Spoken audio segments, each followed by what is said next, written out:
Alright, so what's up guys, welcome back to another video. This video I'm gonna be explaining how I got this car started and what's the story behind this car and the black one. So let's get it.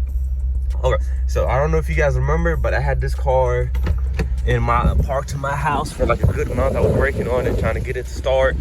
It was really giving me a hard time to get it started. And then we got to the point where the customer started getting tired of it because he had it for like a good 6 months of him just working on it. He done swapping everything.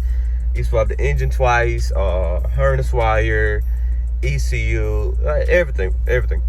It got to the point where he got really tired of it, and then he bought another car. He bought a 2017 Dodge Charger, because he really liked Chrysler more than Chargers.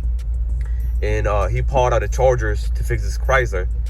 And then so he had called me. He was like, man, like I want to take everything out of this car, whatever it is, engine, transmission, all that stuff with the harness wire, and just put the 8-speed swap in there.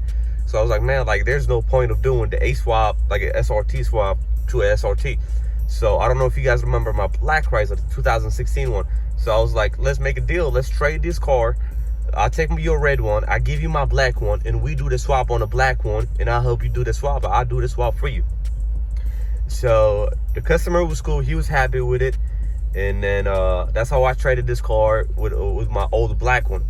And then as soon as I traded it, I take this one to my dad, help me work on it, because he's been working on cars a lot longer than I do. He got more experience than I do. So I took this red one to my dad to work on it, trying to figure out what was going on with it.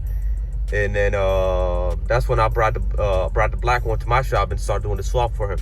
And then it took me about 2 days to get the swap done on the black one.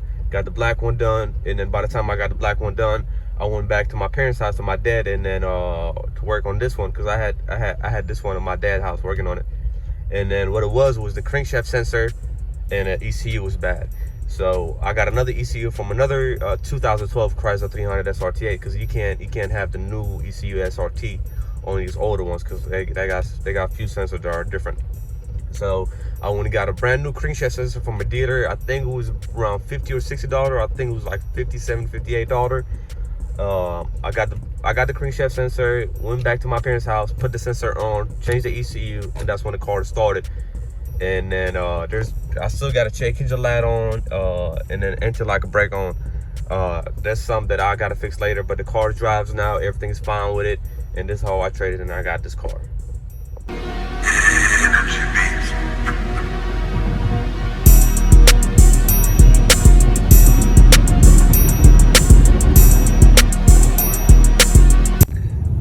So the way this car drives, it drives really good for being a 2012, having 99,000 miles, almost 100,000 miles right now.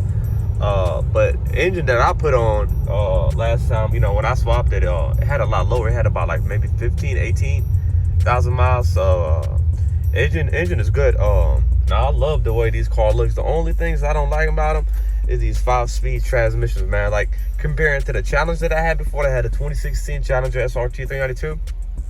Man, that 8-speed goes through gears like, man, amazing, bro. The way he shifts, the way that car, you know, drives, I feel like it's even better at gas mileage. Like, the thing with me, like, I have to drive a whole hour back and forward from, you know, my house to work. And, you know, gas mileage, it'd be killing. Like, in this car, I get about 13. And for some reason, my eco mode is not working either on this car.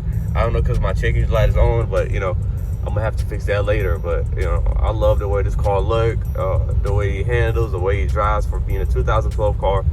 It drives really good.